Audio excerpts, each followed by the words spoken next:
الحمدللہ الحمدللہ رب العالمین والعاقبۃ للمتقین الصلاة والسلام علی من کان نبیا وآدم بین الماء والطین اما بعد اعوذ باللہ من الشیطان الرجیم بسم اللہ الرحمن الرحیم انما یرید اللہ لیذہب عنکم الرجس اہل البیت ویطہرکم تطہیرا صدق اللہ العظیم ان اللہ وملائکتہ یصلون علی النبی یا ایہا الذین آمنوا صلوا علیہ وسلموا تسلیما۔ درود پاک پڑھیے۔ الصلاۃ والسلام علیکہ یا رسول اللہ وعلی آلک واصحابک یا حبیب اللہ۔ بآواز بلند جو درود پاک آپ کو آتا وہی پڑھ لیں۔ اللہم صلی علی بسط واجب الاحترام وارثان محراب و منبر، علماء کرام، مہمانان گرامی، حاضرین و سامعین، میرے بزرگوں، دوستوں، نوجوان ساتھیوں، آج کی یہ تقریب سعید ذکر شہدائے کربلا رضوان اللہ علیہم اجمعین انتہائی محبت اور عقیدت کے ساتھ منعقد کی گئی۔ مجھ ناچیز کو جناب محترم ڈاکٹر انور زکا صاحب اور ان کے صاحبزادے جناب محترم ملک مدثر صاحب نے اس محفل میں حاضر ہونے کے لیے دعوت دی، اور اللہ تعالیٰ نے مجھے اور آپ کو یہ شرف بخشا کہ ہم اس پاک محفل میں حاضر ہیں۔ اللہ رب العزت کی بارگاہ میں دعا ہے اللہ تعالیٰ میرا آپ کا آنا اپنی بارگاہ میں قبول فرمائے، اور محفل کا اہتمام کرنے والوں کے مال، جان، رزق، عمر، عمل میں برکتیں عطا فرمائے، اور جتنے احباب مہمان تشریف لائے، علماء تشریف لائے، جناب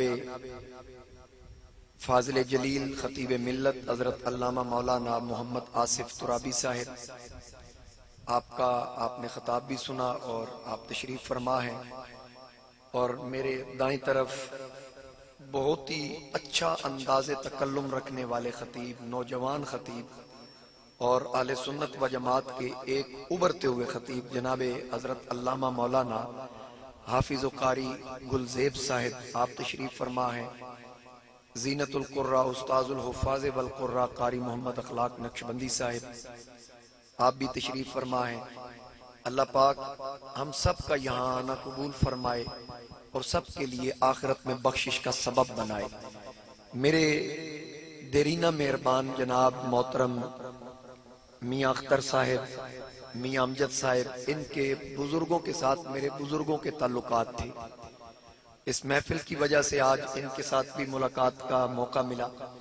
اللہ تعالیٰ سلامت باکرامت رکھے، اور اس پورے اس ٹاؤن کی آبادی کو اللہ تعالیٰ برکتیں، عزتیں عطا فرمائے، اور بلکہ علماء فرماتے ہیں جہاں پیاروں کا ذکر ہوتا ہے پورا سال وہاں اللہ کے انوار و تجلیات برستے ہیں۔ تو اللہ کی بارگاہ میں یقین ہے کہ اللہ تعالیٰ وہ خیرات یہاں کے ہر باسی کو عطا فرمائے۔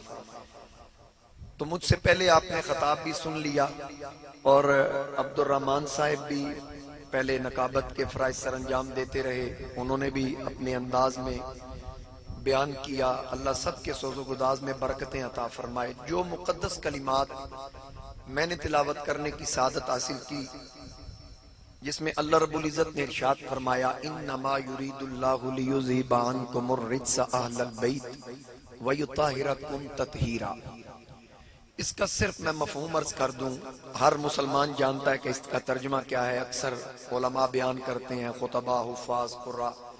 رب فرماتا ہے کہ اللہ نے ارادہ کر لیا کہ آقا کریم علیہ السلام ختم نبوت کے تاجدار کے گھر والوں سے اللہ نے ہر قسم کی ناپاکی کو دور رکھا، اور ایسا پاک رکھا جیسا پاک رکھنے کا حق ہے۔ یہ محبوب کے گھر والوں کی بات ہو رہی ہے کہ اللہ نے محبوب کے گھر والوں کو ہر قسم کی ناپاکی سے دور رکھا۔ یہ پہلے بھی پاک تھے، رب نے فرمایا آئندہ بھی پاک رہیں گے، ان کے قریب کسی قسم کی نجاست نہیں آئے گی۔ ہر کسی کو حکم ہے، کوئی خطیب ہو، کوئی ادیب ہو، کوئی عالم ہو، کوئی غوث ہو، کتب ہو، ابدال ہو، اوتاد ہو، ہر کسی کو حکم ہے کہ ناپاکی سے بچو۔ لیکن جب خاندان نبوت کی بات آتی ہے تو وہاں کلیہ اور قاعدہ تبدیل ہو جاتا ہے۔ اللہ فرماتا ہے کہ ہر کسی کو حکم ہے وہ ناپاکی سے بچے گا، لیکن جب مصطفیٰ کے گھر کی باری آئے گی پھر ناپاکی کو حکم ہے کہ ان کے قریب نہیں جانا۔ اور پھر قرآن کریم کے ایک مقام پہ اللہ رب العزت نے ارشاد فرمایا وَأَحِدْنَا إِلَىٰ إِبْرَاهِيمَ وَإِسْمَاعِيلَ أَن طَهِّرَ بَيْتِيَ لِلطَّائِفِينَ وَالْعَاكِفِينَ وَالرُّكَّعِ السُّجُودِ۔ اللہ فرماتا ہے کہ میں نے ابراہیم و اسماعیل سے وعدہ لیا کہ میرے گھر کو پاک رکھو۔ کس کے لیے؟ طواف کرنے والوں کے لیے، اعتکاف کرنے والوں کے لیے، سجدہ کرنے والوں کے لیے، یعنی گھر رب کا پاک رکھنے کی ڈیوٹی ابراہیم و اسماعیل کی۔ تو پتہ یہ چلا رب نے فرما دیا کہ میرے گھر کو پاک رکھنا ابراہیم و اسماعیل کا کام ہے، محمد کے گھر کو پاک رکھنا خود خدا کا کام۔ اور پھر نمبر 3 ایک اور میں استدلال عرض کر دوں۔ ایک مقام پہ اللہ نے فرمایا یتلو علیہم آیاتک ویعلمہم الکتاب والحکمت ویزکیہم۔ اے پیارے محبوب، یہ آپ میرے آقا کی ڈیوٹی لگائی جا رہی ہے۔ اے پیارے محبوب، میری آیات تلاوت فرمائیے، کتاب و حکمت کی تعلیم دیجئے اور میرے بندوں کو پاک کیجئے۔ اب یہاں بھی رب نے بتا دیا محبوب میرے بندوں کو پاک رکھنا تیرا کام ہے، تیرے گھر والوں کو پاک رکھنا میرا کام ہے۔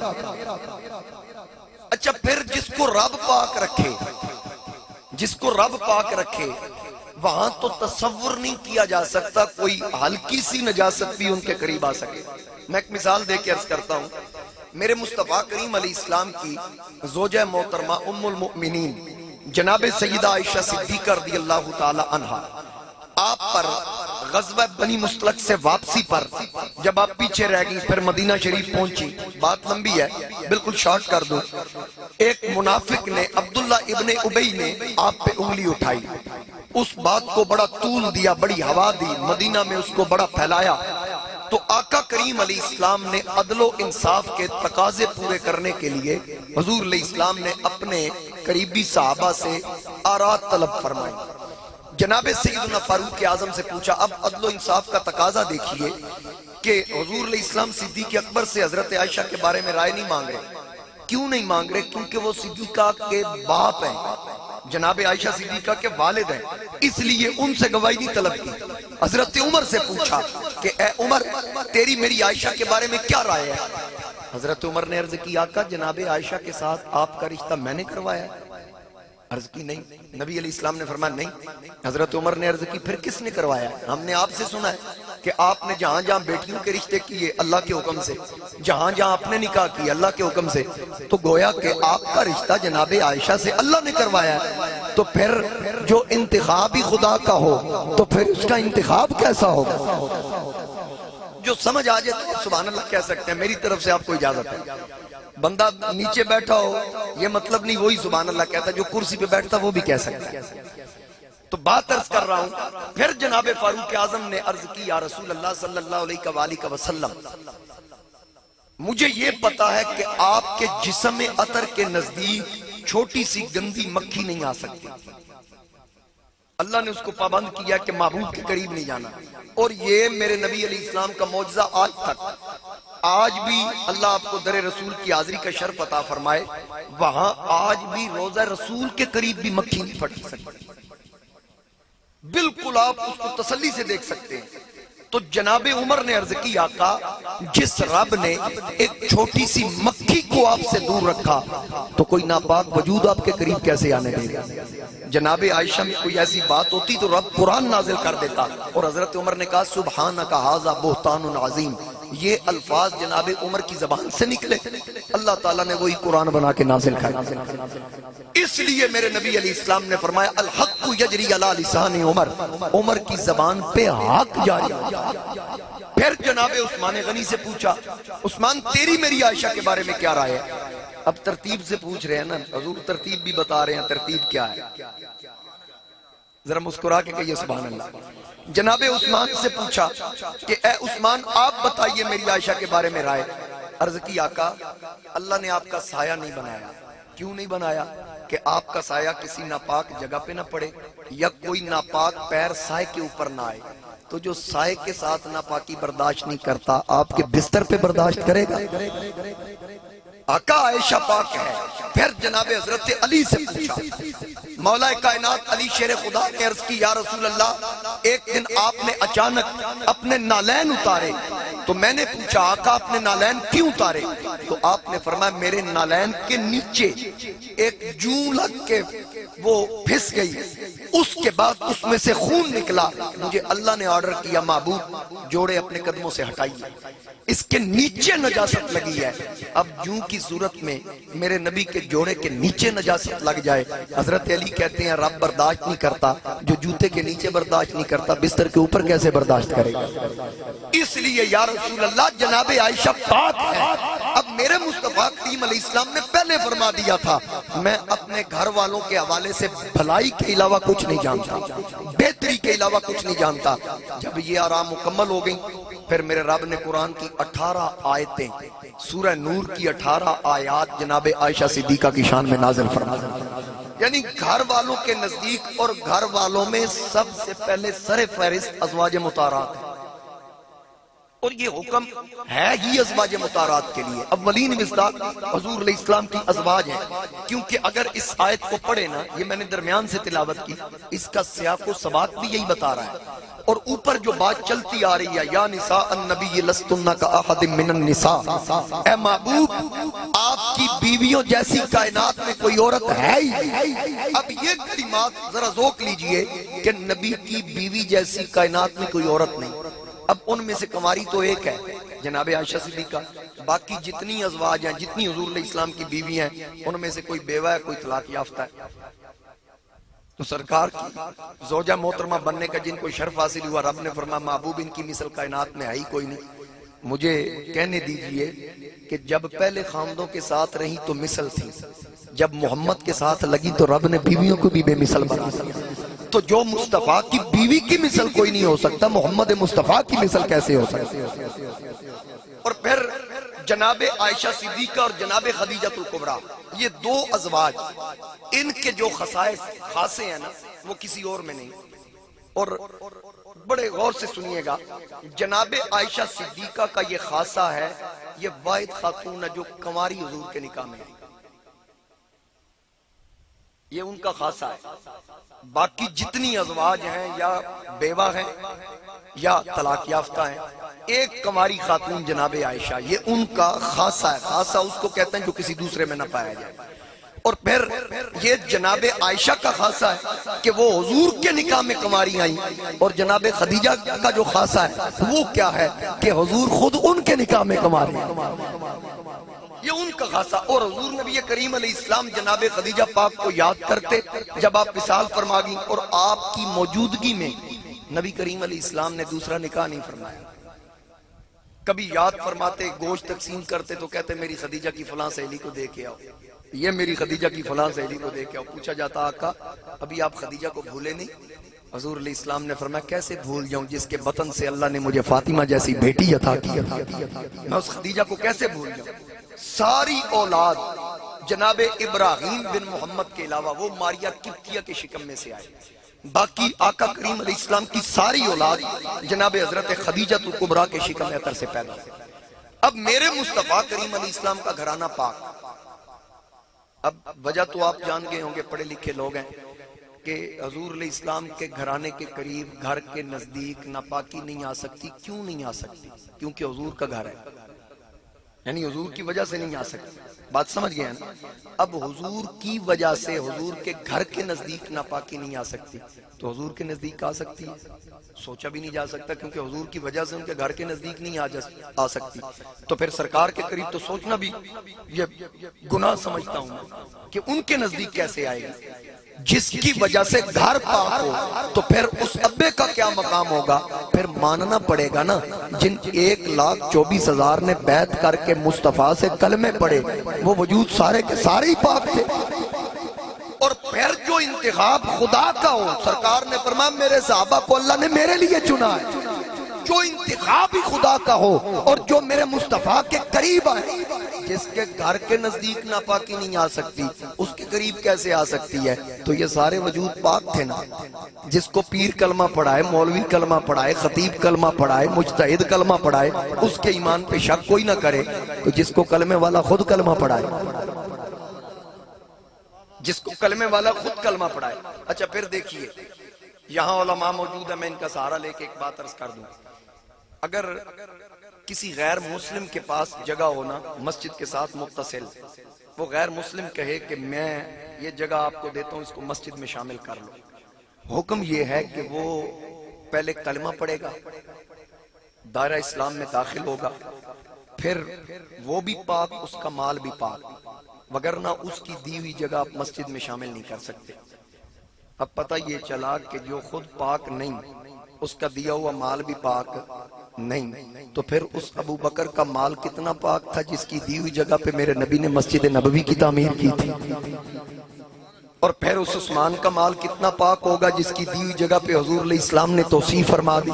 اور مزے کی بات بتاؤں، میرے نبی کی سب سے لاڈلی لخت جگر سیدہ طیبہ طاہرہ عالمہ فاضلہ صابرہ شاکرہ عالمہ قاریہ فقیہہ مدبرہ جناب ملکہ فردوس بری سلام اللہ علیہا، آپ کی آج بھی جہاں قبر مبارک ہے وہ جگہ جناب عثمان غنی کی خرید کرتا ہے۔ ذرا محبت سے کہیے نا سبحان اللہ، وہ جناب عثمان غنی نے خرید کے وہ جگہ دی تھی، وہاں جناب حضرت سیدہ پاک کا مزار پر انوار ہے۔ پھر سوچئے نا مزار انجے تے نہیں نہ بن گئے، عثمان دا دیتا مال پاک سی تاں بنے، اور وہ بی بی خود ان کی پاکیزگی کا کیا عالم ہے کہ میرے مصطفیٰ کریم علیہ السلام کا شہزادہ جناب امام حسن کی ولادت با سعادت ہوتی ہے، ولادت کے بعد اگلی نماز کے لیے اذان کا وقت ہوا تو جناب سیدہ کائنات نماز کا اہتمام کرنا شروع کر دیتی ہیں۔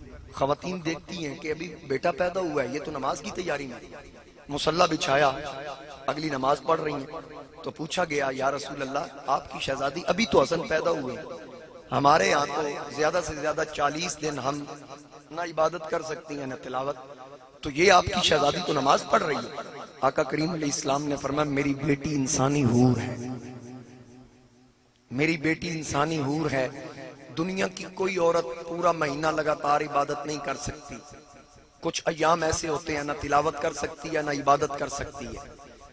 اگر مہینے کے 30 دن ہیں تو میرے مصطفیٰ کی بیٹی 30 دن عبادت بھی کرتی ہے تلاوت بھی کرتی ہے، 2 مہینے کے 60 دن ہیں میرے نبی کی شہزادی تلاوت بھی کرتی ہے عبادت بھی کرتی ہے، 3 مہینے کے 90 دن ہیں تو میرے نبی کی شہزادی ہر روز عبادت بھی کرتی ہے تلاوت بھی کرتی ہے، یہ تسلسل پھوٹتا نہیں۔ آقا کریم نے فرمایا، امام نبانی نے لکھا کہ میرے مصطفیٰ کریم علیہ السلام نے فرمایا میری لخت جگر حیض نفاس سے بھی پاک۔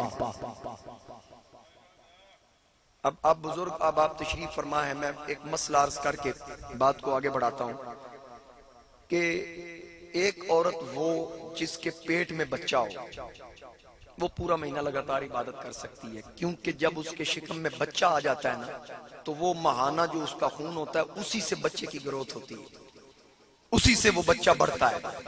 تو آقا کی لخت جگر تو حیض نفاس سے پاک تھی، تو پھر شہزادوں کی پیٹ میں خوراک کیا تھی؟ میں نے اس پہ کوئی لمبی بات نہیں کرنی، بارگاہ بڑی اونچی ہے، بس اتنے الفاظوں کے ساتھ میں پوچھنا چاہتا ہوں، کسی کی سمجھ میں آنے والی بات نہیں ہے، ہماری اوقات ہی نہیں، میں نے بھی سمجھنے کی بڑی کوشش کی، پھر یہ کیسے معاملہ ہوا، تو پھر میں نے سارے دروازے کھٹکھٹائے، مجھے کہیں سے تسلی بخش جواب نہیں ملا، لیکن جب میں نے امام اہل سنت پشت عشق مصطفیٰ امام احمد رضا خان کا دروازہ کھٹکھٹایا نا تو میں نے صرف سوال کیا تو لمبی بات نہیں، فوراً امام احمد رضا کا جواب آیا، مولوی تیری نسل پاک میں ہے بچہ بچہ نور کا، تیری نسل پاک میں ہے بچہ بچہ نور کا، آقا تو ہے عین نور تیرا سب گھرانہ نور کا، نور بنت نور زوجے نور ام نور و نور، نور نور مطلق کی کنیز، اللہ رے لعنہ نور کا، نور کی سرکار سے پایا تو شالہ نور کا، ہو مبارک تجھ کو ذنو رین جوڑا نور کا، ناریوں کا دور تھا دل جل رہا تھا نور کا، اے عمر تم کو دیکھا ہو گیا ٹھنڈا کلیجہ نور۔ اللہ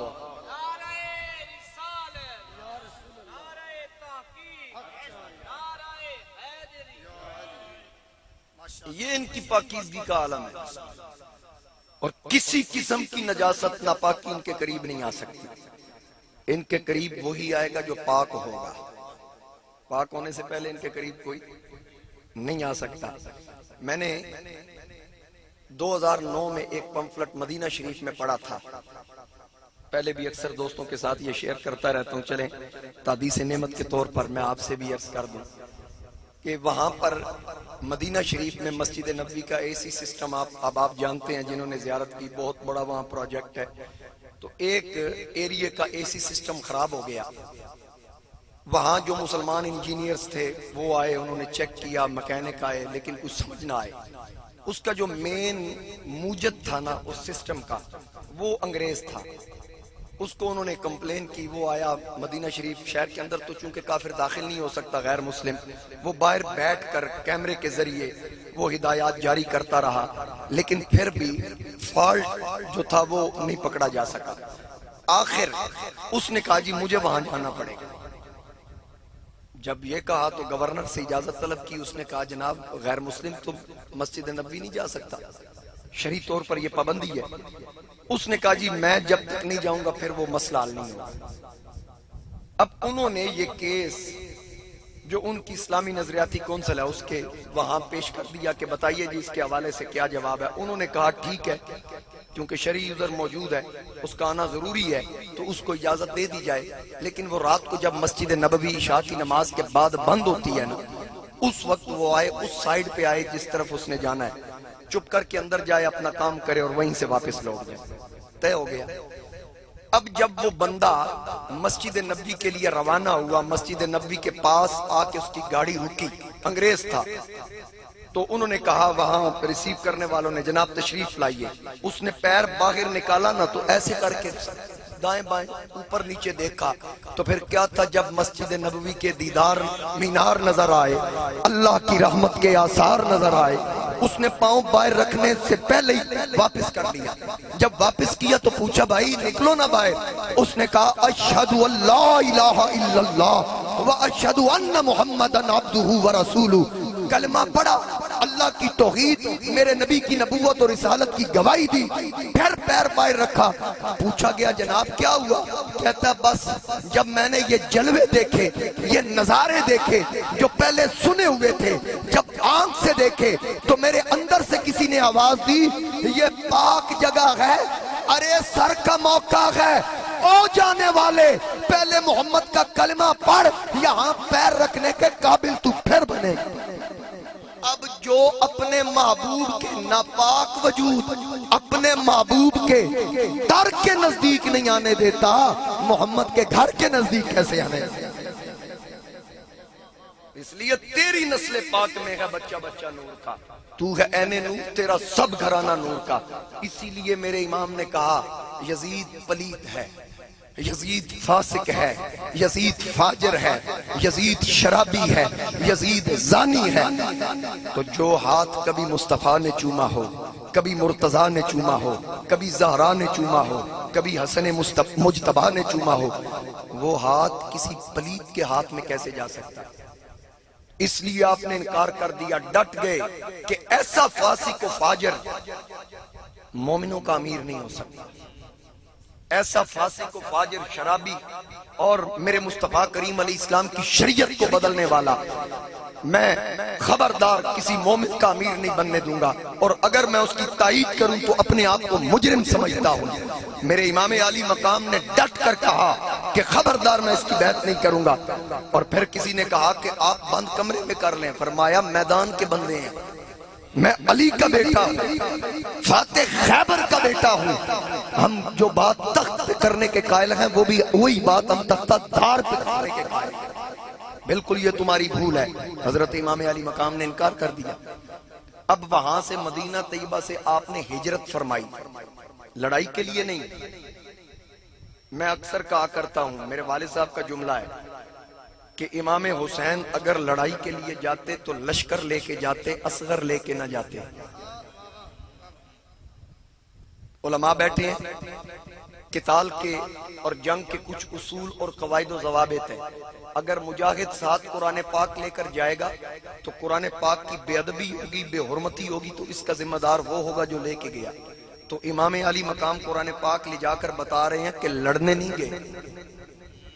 اگر حسین لڑنے جاتے تو مجاہدین کا لشکر تیار کرتے تو حضور کے صحابہ اپنے نبی کے نواسے کے لیے اپنے سر کٹوا دیں، لڑنے کے ارادے سے نہیں گئے۔ حسین پاک نے ہجرت فرمائی، مکہ شریف آئے، 4 ماہ مکے میں رہے۔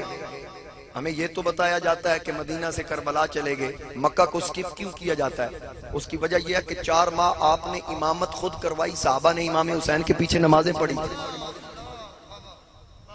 شعبان کا مہینہ، پھر اس کے بعد رمضان، پھر اس کے بعد شوال، پھر ذیقعد، یہ 4 ماہ ذیقعد کے لاسٹ میں یا ذی الحج کے درمیان میں امام علی مقام تشریف لے کر گئے، اور پھر جناب امام مسلم بن عقیل کو صحابہ کے مشورے پر بھیجا گیا۔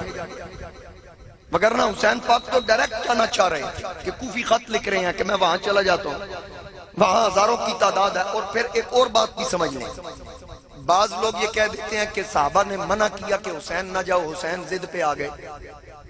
اس کا جواب بھی سن لیجئے۔ میرے امام کے پاس 2 شرعی عذر تھے، 2 شرعی عذر۔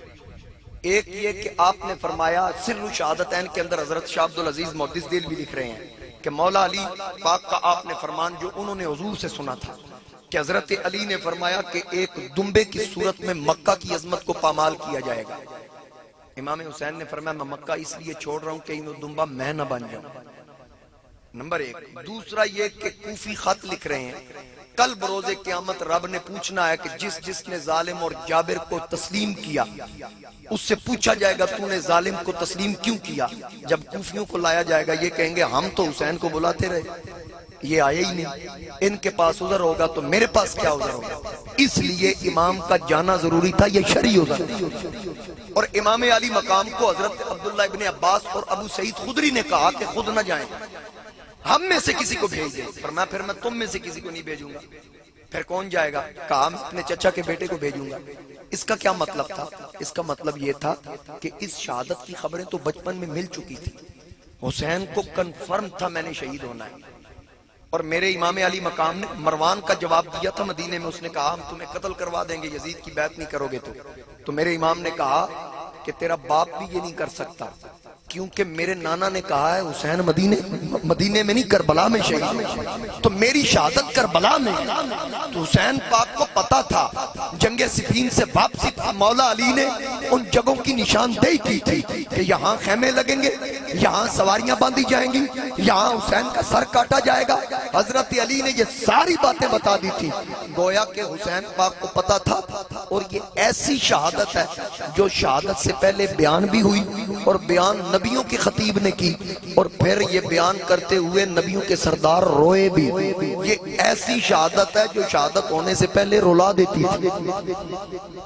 اب تو شہادت ہو چکی ہے، ہمارے آنسو چل رہے ہیں۔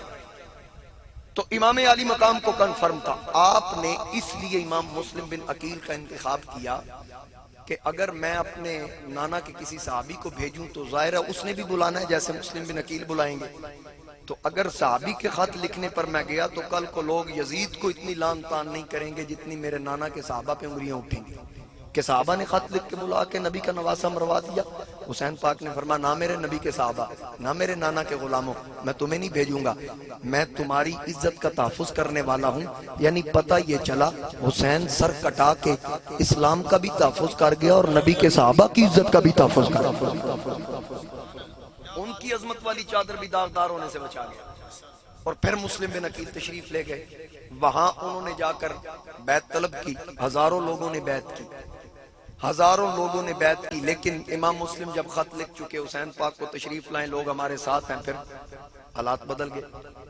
یکدم حالات بدل گئے. اب دوسرا خط لکھنے سے پہلے ہی آپ گرفتار ہو گئے اور آپ کو زلفوں سے پکڑ کر کلے سے لٹکا کر آپ کا سر کاٹا گیا, دھڑ زمین پہ آ گیا, سر کوفے کے چوک میں لٹکا دیا گیا. آپ کے 2 بچے حضرت شاہ عبد العزیز محدث دہلوی سر شہادتین کے اندر لکھتے ہیں کہ ان کے سر بھی کاٹے گئے اور وہ کوفے کے چوک میں لٹکائے گئے. ادھر سے قافلہ چلتا ہے, ادھر سے حسین پاک آ رہے ہیں. اس قافلے میں ایک شاعر تھا فرزدق, اس نے راستے میں امام حسین کو خبر دی کہ آپ کوفہ نہ جائیں, حالات خراب ہو گئے, وہاں آپ کا چچا زاد مسلم بن عقیل شہید ہو گیا, میں اس کا سر کوفے کے چوک میں لٹکا دیکھ کے آیا ہوں. تو میرے امام نے یہ سن کے کہا انا للہ و انا الیہ راجعون, یہ اللہ کی مرضی تھی, ہم نے ہر ایک نے اس کی طرف لوٹ جانا ہے, اسی کا مال ہے. لیکن ایک بات کی مجھے خوشی بھی ہوئی ہے کہ تو نے میرے بھائی کا سر لٹکا دیکھا ہے, ظالم کے آگے جھکا ہوا نہیں دیکھا, ظالم کے آگے جھکا ہوا نہیں دیکھا. اب میرے امام اس کے باوجود سفر کرتے آ رہے ہیں. کربلا محلہ پہنچ گئے, وہاں ایک بہت بڑا کمانڈر جس کے زیر کنٹرول 1000 فوج کا دستہ تھا, حر بن یزید الریاحی اس کا نام تھا, اس نے میرے امام کو آ کے روکا. روکنے کے بعد اس نے کہا کہ آپ یہاں داخل نہیں ہو سکتے, مجھے حکم ہے جہاں آپ کو پاؤں آپ کو قتل کروا دوں. میرے امام نے فرمایا نماز مغرب کا وقت ہے, میں نماز پڑھ لوں پھر اس کے بعد بات کرتے ہیں. اس نے کہا ٹھیک ہے. علی اکبر نے اذان دی, صفیں درست ہوئی, نماز مغرب با جماعت ادا کی. جب میرے امام نے سلام پھیرا تو دیکھا پیچھے نماز پڑھنے والا حر بھی تھا. امام صاحب نے جب اس کی طرف دیکھا کہا نالے ساڑھے خلاف تلواراں چک تے نمازاں بھی ساڑھے پیچھے پڑھو. اس آکیا نبی دیا پترا بڑے سجدے کیتے نے, انج دی چس آج تک نہیں آئی جویں دا سواد تیرے پیچھے پڑھن دا ہے. آج پتہ چلا ہے الفاظ و معانی میں تفاوت نہیں, لیکن ملا کی اذان اور مجاہد کی اذان, حقیقی سجدوں کی لذت سے مالا مال ہوا ہوں اور الصلاۃ معراج المؤمنین کے جلوے نصیب ہوئے ہیں. ادھر سے اس کا بھائی آواز دیتا ہے مصعب, اوے اور کیا کر رہے ہو, یزید کی نوکری چھوڑ رہے ہو, آج تک تنخواہیں تو نے اس سے لی, اس کا کھا کے اس کو چھوڑ رہے ہو. اور نے کہا میں تجھے بھی کہوں گا اس طرف آ جا. جب میں اس لشکر کی طرف دیکھتا ہوں, یزیدی لشکر کی طرف, تو مجھے جہنم کی بو آتی ہے. جب نبی کے نواسے کی طرف دیکھتا ہوں تو جنت کی خوشبو آ جاتی ہے. میرا دل کردہ تو انہوں ایک شعر نہ سناوا, بڑی دیر ہوگی تو انہوں بے سوادیاں کیتے ہیں, تے تسی ان میں بے ذوقہ نہیں کرنا, بدلہ نہ لیا جی میرے کو. سبحان اللہ. یہ نعرہ حر کا تھا, یہ نعرہ حر کا تھا جس وقت فوجے شام سے نکلا. یہ نعرہ حر کا تھا جس وقت فوجے شام سے نکلا, کہ دیکھو یوں نکلتے ہیں جہنم سے خدا والے, ہزاروں میں 72 تن تھے تسلیم و رضا والے. حقیقت میں خدا ان کا اور یہ تھے خدا والے.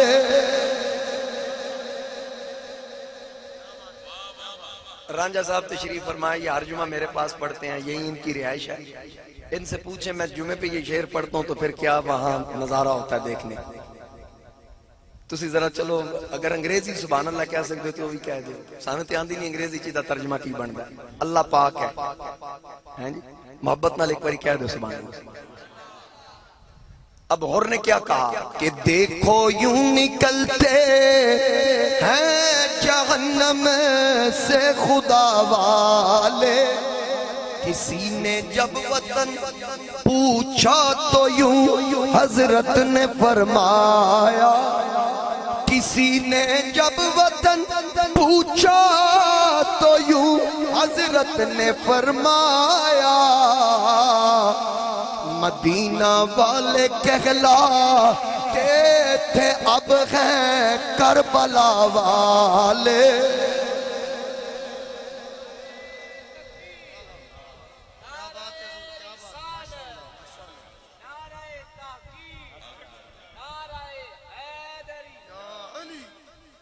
سب کچھ قربان. مدینہ والے کہلاتے تھے اب کربلا والے. میرے امام جب میدان کربلا کو دیکھتے ہیں تو رو کے کہتے ہیں مجھے اسی میدان کی خبر دی گئی تھی, اسی میدان کے بارے میں مجھے بتایا گیا تھا. علی اکبر خیمے لگاؤ, قاسم خیمے لگاؤ, عباس آ جاؤ. پھر اس لشکر میں حضرت علی کے صاحبزادگان جو 72 تقریباً یہ 82 افراد حضرت نعیم الدین مراد آبادی نے لکھے, کیونکہ 72 تو شہید ہو گئے, جو بچ جانے والے ہیں ان کو بھی گنتی میں شامل کرنا ہے. 72 نفوس شہید ہوئے. تقریباً زیادہ سے زیادہ کی روایت جو ہے وہ 21 افراد خاندان نبوت کی ہے. پھر 51 جو باقی بچے وہ یا آقا کے صحابہ تھے یا میرے مصطفیٰ کریم علیہ السلام کے صحابہ کی اولادیں تھیں. اب ان 72 نفوس قدسیہ کی لسٹ اگر طلب کی جائے تو ان شہیدوں کی لسٹ میں ایک نام ابو بکر بھی ہے, ایک نام عمر بھی ہے, ایک نام عثمان بھی ہے. یہ یا امام حسن کے شہزادے ہیں یا مولا علی کے شہزادے ہیں. گویا کہ انہوں نے یہ اسماء اس لیے رکھے کہ اپنے پتروں نو جدو پکاران گے نبی دیاں یاراں دی یاد بھی تازہ ہو جائے گا. اب یہ 72 نفوس قدسیہ جو شہید ہوئے, اور پھر میرے امام علی مقام نے ان سب کو بٹھایا 9 اور 10 کی درمیانی شب عاشورہ, سب کو بٹھا کے کہا ہم لڑنے نہیں آئے. آپ جانتے ہو یہاں لڑائی کا ماحول بن چکا ہے. میں چاہتا ہوں کہ میری وجہ سے آپ اپنے آپ کو مشکل میں نہ ڈالیں. آپ جو واپس جانا چاہتا ہے چلا جائے. امام حسین نے جب گفتگو فرمائی سب خاموشی سے سن رہے تھے. سوچا کہ شاید میرے سامنے اٹھنا نہیں چاہ رہے. آپ نے چراغ بجھا دیا, اندھیرا کر دیا. فرمایا اندھیرے میں چلے جاؤ. جب اندھیرا کیا تھوڑی دیر لائٹ بند رہی نا, روشنی نہ رہی, تو تھوڑی دیر کے بعد چراغ روشن کیا تو دیکھا کسی نے جگہ بھی تبدیل نہیں کی. اب میرے امام نے فرمایا میں نے تو اندھیرا اس لیے کیا کہ آپ کو جانے کی اجازت ہے, میری وجہ سے اپنے آپ کو مشکل میں نہ ڈالو. مسلم بن اوسجا کھڑے ہو گئے, کہنے لگے اے امام یہ یاد رکھیے گا ہم آپ کو چھوڑ کے جانے والے نہیں. اگر تلواریں نہ ہوئی یا تیر نہ ہوئے ہم پتھروں سے یزیدیوں کا مقابلہ کریں گے. ایک بزرگ صحابی کھڑے ہو گئے, ان کا نام حبیب ابن مظاہر. انہوں نے کہا اے نبی کے بیٹے حسین, تو نے ایک بار دیا بجھا کے جلایا, ایک بار نہیں 1000 بار بجھا, پھر جلا, پھر بجھا, پھر جلا. رب کعبہ کی قسم ہے ہم آئے تیرے ساتھ ہیں, ہم نے جانا بھی تیرے ساتھ. میرے امام علی مقام نے فرمایا پھر تم بھی سن لو, اگر تم میرا ساتھ نہیں چھوڑ رہے پھر میں بھی جنتی جوانوں کا سردار ہوں.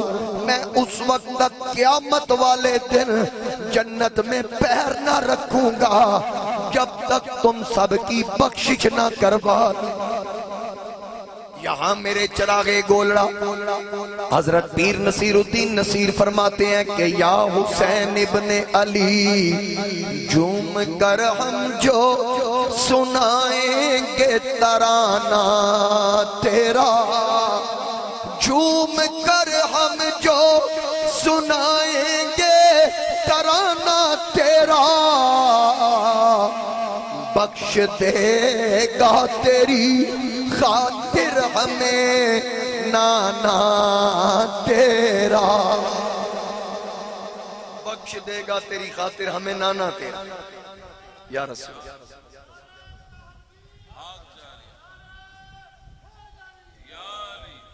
کیونکہ میرے نبی نے فرمایا الحسن والحسین سیدہ شباب اہل الجنہ, میرے حسن اور حسین جنتی جوانوں کے سردار ہیں, جنتی جوانوں کے سردار ہیں.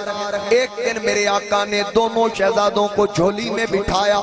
ابن عباس اس کے راوی ہے, امام طبرانی نے اس روایت کو نقل کیا, دیگر محدثین نے بھی نقل کیا کہ سرکار نے شہزادوں کو جھولی میں بٹھا کے فرمایا لوگوں سن لو یہ حسن اور حسین ہیں, جدہما فی الجنہ, ان دونوں کا نانا جنتی, و ابوہما فی الجنہ, ان دونوں کا باپ علی جنتی و امہما فی الجنہ، ان دونوں کی ماں فاطمہ جنتی و عمہما فی الجنہ، ان دونوں کا چچا جعفر جنتی و عمتہما فی الجنہ، ان دونوں کی پھپھی ام ہانی جنتی و خالاتہما فی الجنہ، ان کی خالائیں زینب رقیہ ام کلثوم جنتی وہما فی الجنہ، یہ دونوں خود بھی جنتی ہیں، ومن احبہما فی الجنہ، جو ان سے پیار کرتا ہے آقا نے فرمایا وہ بھی جنتی ہے۔ اب ان سے محبت کرنے والا بھی جنتی۔ اور حسین پاک کے بارے میں ایک الگ فرمان سرکار نے فرمایا احب اللہ من احب حسینہ، جو حسین سے محبت کرتا ہے میرا اللہ اس سے محبت کرتا ہے۔ ہم حسین کے محبین۔ اور ایک اور روایت پھر گفتگو کو ختم کریں، سرکار نے فرمایا من احبنی، جو مجھ سے محبت کرتا ہے، وَأَحَبَّ هَذَيْنِ، اور جو ان دونوں سے محبت کرتا ہے، وَأَبَاهُمَا وَأُمَّهُمَا، اور جو ان کے ماں باپ سے محبت کرتا ہے اس کو ملے گا کیا؟ فرمایا کان مائی فی درجتی یوم القیامہ، وہ قیامت والے دن جنت میں میرے درجے میں میرے ساتھ ہوگا۔ اب پتہ یہ چلا ان کی محبت رائے گاہ جانے والی نہیں، اسی لیے میں ہر مسلمان کے سینے کے اندر یہ بات اتارنے کی ہر روز کوشش کر رہا ہوں کہ ہر بندہ یہ صدا بلند کرے کہ یہ دل بھی حسینی ہے، یہ جان بھی حسینی۔ پڑھ لیجئے بس تقریر اب ختم ہونے والی ہے۔ یہ دل بھی حسینی ہے، یہ جان بھی حسینی ہے، یہ دل بھی حسینی ہے، یہ جان بھی حسینی ہے۔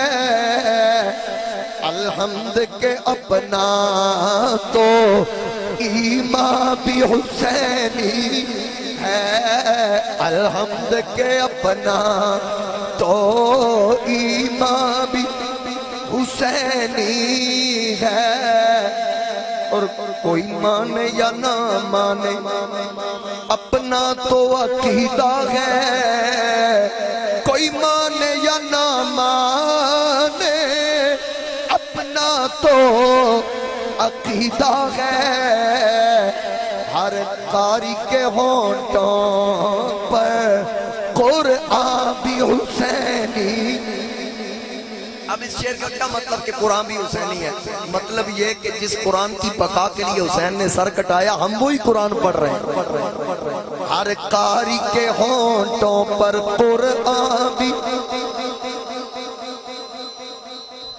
قرآن بھی حسینی ہے، اور گرنے نہیں دیتے ہیں۔ اچھا جب حسینی کسی بڑی ہستی کے بارے میں آئے گا نا کہ حضور حسینی ہے تو یہ محب کے معنوں میں آئے گا۔ جب میں اپنے لیے کہوں گا کہ میں حسینی ہوں پھر میں غلامی کے معنوں میں آؤں گا۔ یہ بات ذہن نشین رکھیے گا کہ گرنے نہیں دیتے ہیں کاندھوں سے نواسے کو، سر مبارک کا سجدے اندر نماز سرور پڑھا رہے تھے، آقا آگے صحابہ پیچھے کر فرض اپنا ادا رہے تھے، ماحول ایسے میں مسکراتے حسین تشریف لا رہے تھے، حسین پشت نبی پہ بیٹھے زمانے بھر کو بتا رہے تھے ملے گی جنت پیے گا کوثر، حشر میں اس کو ہی چین ہوگا، نماز اس کی قبول ہوگی جس کے دل میں حسین گرنے نہیں دیتے ہیں کاندھوں سے نواسے کو۔ کیا خوب کے نبیوں کا سلطان بھی حسینی ہے، کیا خوب کے نبیوں کا سلطان بھی حسینی ہے، اور نسلوں سے غلامی کا مجھے اعزاز یہ حاصل ہے، نسلوں سے غلامی کا اعزاز یہ حاصل ہے، میرا باپ حسینی ہے، میری ماں بھی حسینی ہے، میرا باپ حسینی ہے، میری ماں بھی حسینی ہے، یہ دل بھی حسینی ہے، یہ جان بھی حسینی ہے، الحمد کے اپنا تو ایمان بھی۔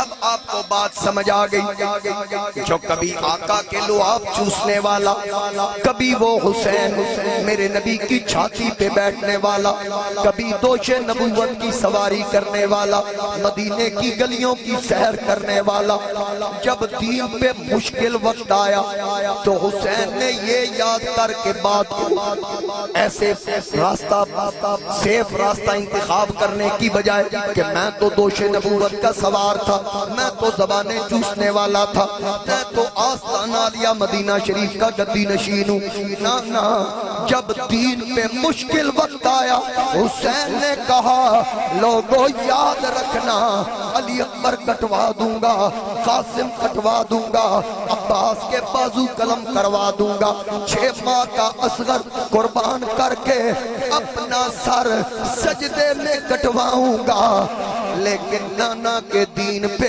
آنچ نہیں آنے دوں گا۔ میرے امام علی مقام کیونکہ میرا نبی بانی اسلام ہے، اب حسین نے اسلام کا تحفظ کر کے بتایا کہ میرے نانے پہ نبوت ختم ہو گئی، ختم نبوت کا تاجدار میرے نانا جان ہے، اگر کوئی اور نبی میرے نبی کے بعد آنا ہوتا تو حسین یہ معاملہ آنے والے نبی پہ چھوڑتے۔ یہ پتہ چلا حسین کا سر کٹوانا اس بات کی واضح دلیل ہے کہ حسین کا یہ اعلان بھی تھا کہ میرے نانا کے بعد نبی کوئی نہیں، رسول کوئی نہیں، اب دین پہ مشکل گھڑیاں آئیں، پھر حسین اس لیے چلے۔ علامہ صاحب نے کہا کہ اے حسین ابن حیدر، اے سبط نبی، دین حق کو بچانا تیرا کام ہے، اے حسین ابن حیدر، اے سبط نبی، دین حق کو بچانا تیرا کام ہے، اے حسین ابن حیدر، اے سبط نبی، دین حق کو بچانا تیرا کام ہے، ڈوبنے کو سفینہ ہے اسلام کا، پار اس کو لگانا تیرا کام ہے، پار اس کو لگانا، تیر بیٹے کی گردن سے کھینچا تھا جب، کس بلندی پہ ہوگا تیرا حوصلہ، موت کی آنکھ میں ڈال کر آنکھ کو پھر شاہ مسکرانا تیرا کام ہے، پھر شاہ مسکرانا۔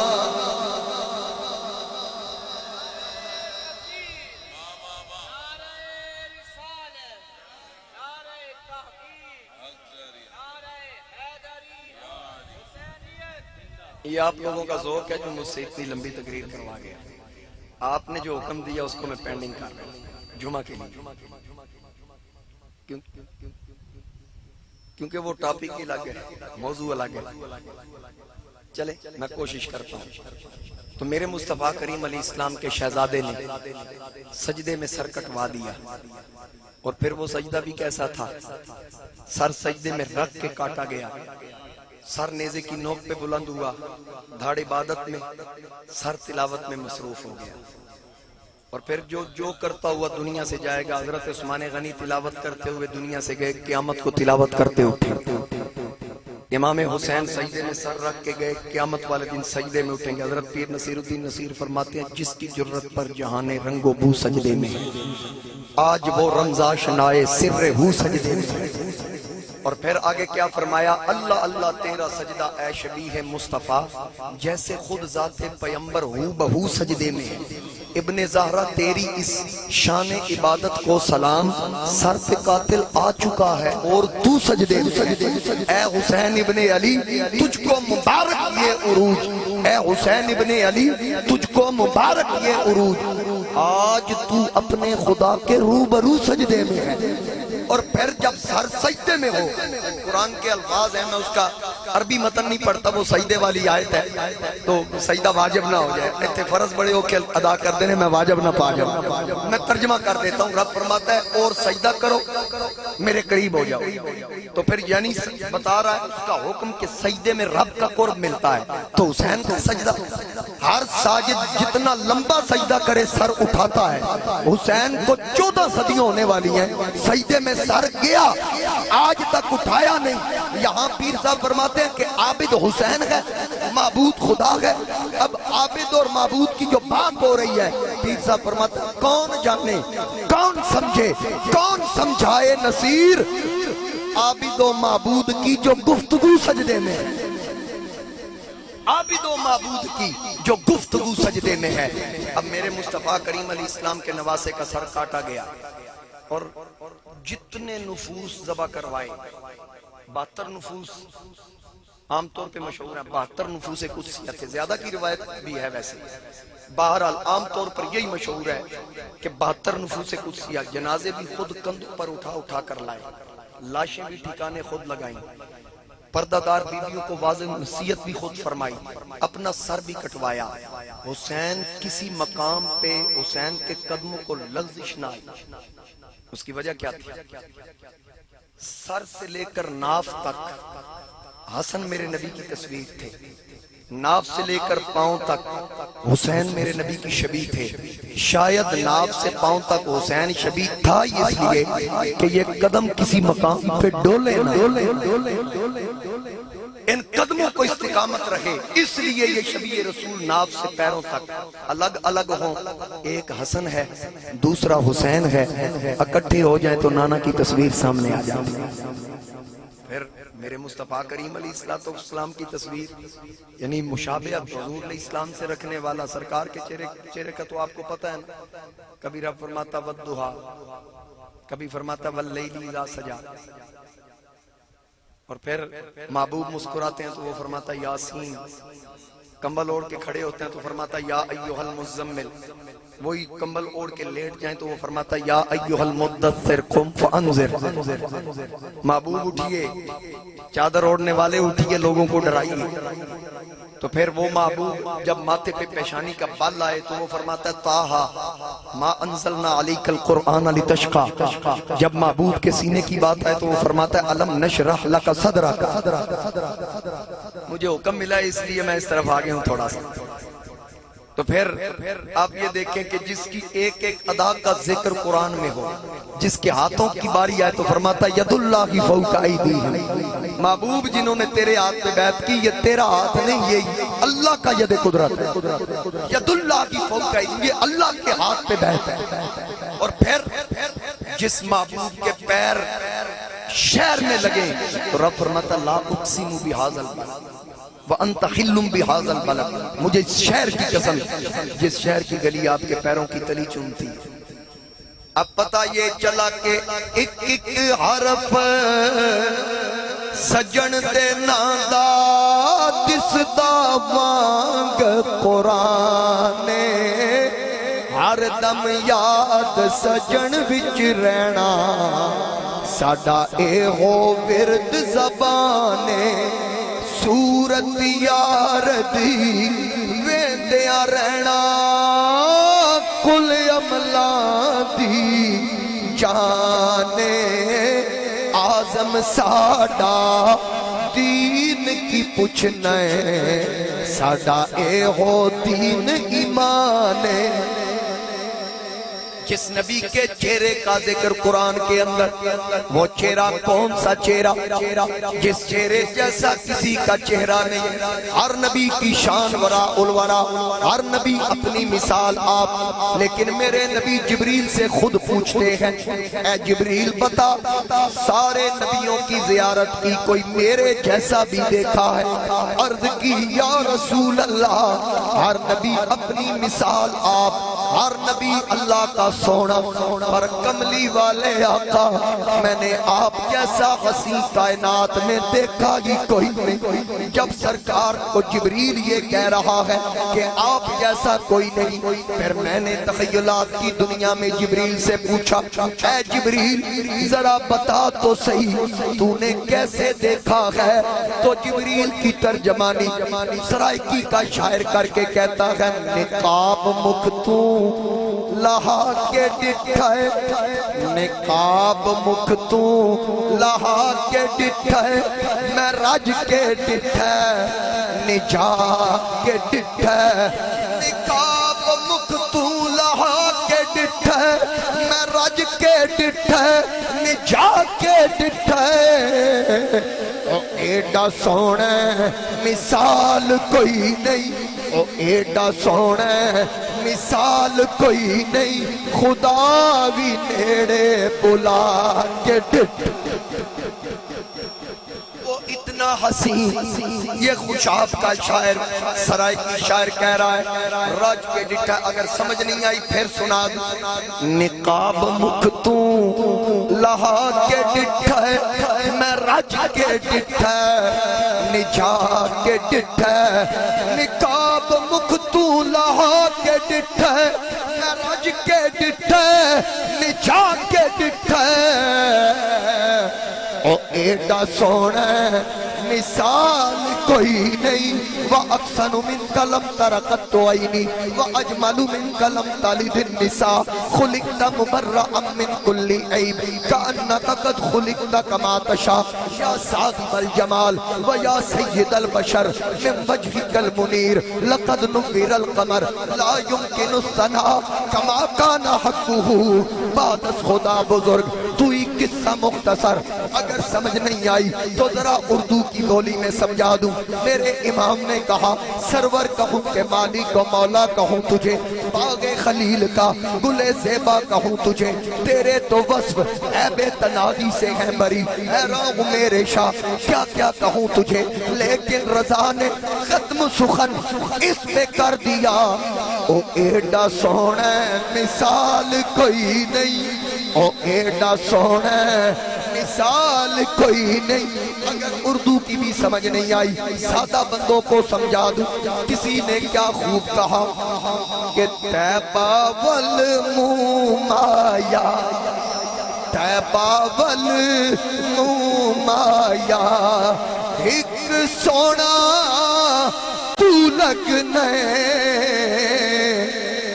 دوجا پھر بھی تو مایا ایک سونا تو لگنے دوجا پھر بھی جس صورت کی میں بات کر رہا ہوں وہ صورت ایسے اٹھ جائے جواب ملتا ہے قد نرا تقلب وجہک فی السماء فلنولینک قبلۃ ترضاها جو ایسے دیکھے قبلے بدل جائیں بولنے کی ضرورت نہیں بات دل میں آئے صورت ایسے ہو جائے اللہ قبلے بدلا کے فرماتا ہے فولی وجہک شطر المسجد الحرام اس کا ترجمہ پنجابی میں سن لیں کوئی پانی روڑ دیتا کوئی پانی روڑ دیتا ایک تیرے دیکھن تے رب قبلہ موڑ دیتا ایک تیرے دیکھن تے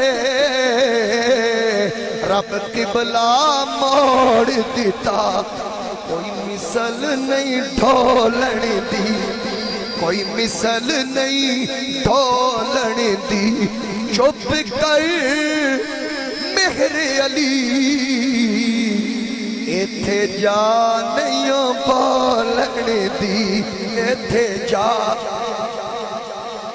کتھے مہر علی کتھے تیری ثنا گستاخ اکیں کتھے جا گستاخ اکیں کتھے جا وہ ایڈا سونا ہے مثال کوئی نہیں خدا بھی نیڑے بلا دے تو اللہ تعالیٰ میری آپ کی حاضری اپنی بارگاہ العزال میں قبول فرمائے اور جس مقصد کے لیے اس محفل کا اہتمام کیا گیا اللہ اس میں کامیابی عطا فرمائے اور بلکہ میاں صاحب میاں امجد صاحب کھانا ہم نے اکٹھا کھایا وہ خوشخبری بھی دے رہے تھے کہ این او سی بھی آپ کے ٹاؤن کا بس آ گیا سمجھ گیا تو اس کی آپ کو مبارک بھی ہو اللہ تعالیٰ مزید آپ لوگوں کو کامیابیاں عطا فرمائے یہاں کے جتنے بھی باسی ہیں اللہ کریم سب کے گھروں کو آباد فرمائے ہر قسم کی پریشانی آفات و بلیات سے اللہ کریم محفوظ فرمائے اب ہم ایک شعر سلام کا پڑھیں گے پھر انشاءاللہ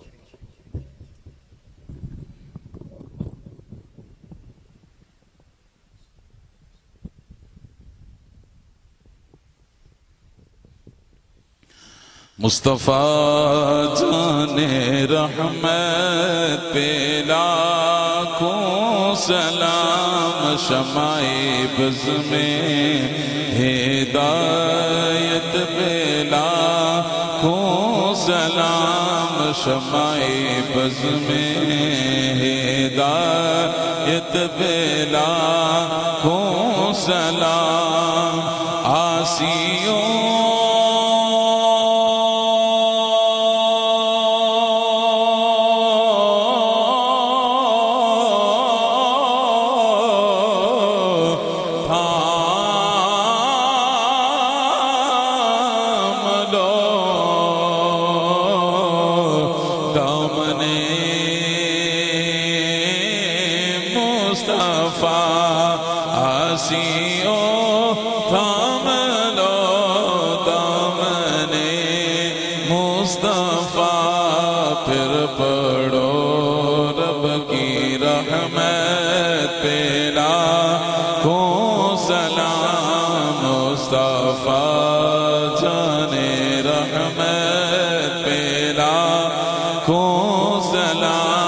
شمع بز میں ہدایت بلا طیبہ طاہرہ سیدہ زاہدہ طیبہ طاہرہ جان احمد کی راحت بلا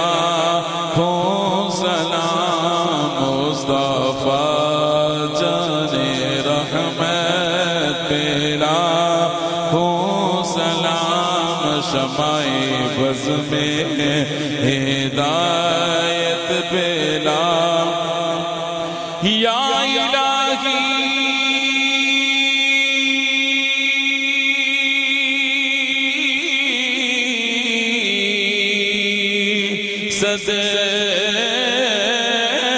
صدقائے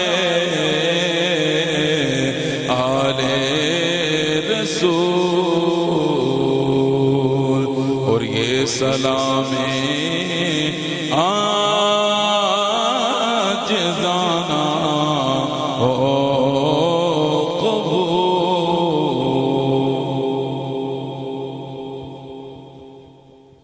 سب احباب اپنے اپنے کرسیوں پہ تشریف رکھیں دعا ہوگی دعا کے بعد لنگر کا خصوصی انتظام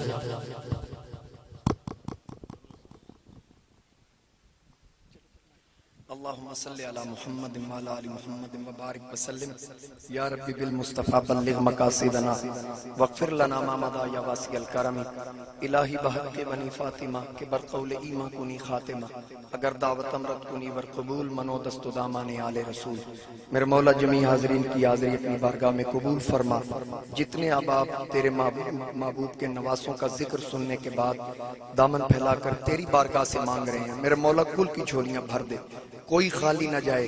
آج ان پاکوں کے ذکر کی برکت سے کل کے سینوں کے بوجھ کو ہلکا فرما. میرے مولا تمام کے دلوں کو اطمینان عطا فرما.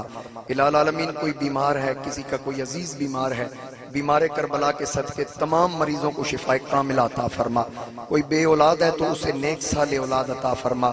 بے یادوں کو اپنی یاد عطا فرما.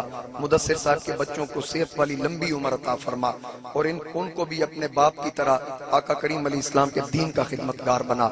ہمارے بڑے مہربان تھے میاں سرور صاحب وصال فرما گئے. میرے مولا ان کی قبر کو منور فرما، اور ان میاں برادران جناب اختر صاحب، امجد صاحب، میرے مولا ان کی عمر درازی فرما، ان کے بچوں کی بھی خیر فرما. یہاں جتنے ہاتھ اٹھائے کھڑے ہیں کل کو رحمت کی خیرات عطا فرما. پاک پروردگار عالم جو اپنی بیٹیوں کے رشتوں کی وجہ سے پریشان ہیں، آقا کریم علیہ السلام کی لخت جگر کے صدقے ان کی بیٹیوں کے لیے نیک اسباب پیدا فرما. میرے مولا کسی باپ کو اپنی بیٹی کا دکھ نہ دکھانا، صدقہ اپنے محبوب کی محبوب بیٹیوں کا. میرے مولا کل کی بیٹیاں اگر گھروں میں آباد نہیں تو ان کی آبادی فرما. اگر ان کے رشتوں کا کوئی بندوبست نہیں تو میرے مولا ان کے لیے نیک اسباب پیدا فرما. الہ العالمین ہمارے ملک کی خیر فرما، اندرونی بیرونی خطرات سے محفوظ فرما. اسلام کا بول بالا فرما، مسلمانوں کو ایک پرچم تلے جمع ہونے کی توفیق عطا فرما. عالم اسلام کے مسلمانوں کی خیر فرما. اسلام اور پاکستان کے دشمنوں کو نیست و نابود فرما. جتنے علماء تشریف لائے، جناب محترم آصف ترابی صاحب اور جناب حضرت علامہ گلزیب صاحب، میرے مولا ان کے علم و عمل میں برکتیں عطا فرما. ہر قسم کی آفات و بلیات سے ہم سب کو محفوظ فرما. لی خمسۃ اطفی بہا حر الوباء الحاتمہ المصطفیٰ والمرتضی وابناہما والفاطمہ وصلی اللہ تعالی علی حبیب خیر خلقہ محمد وعلی آلہ.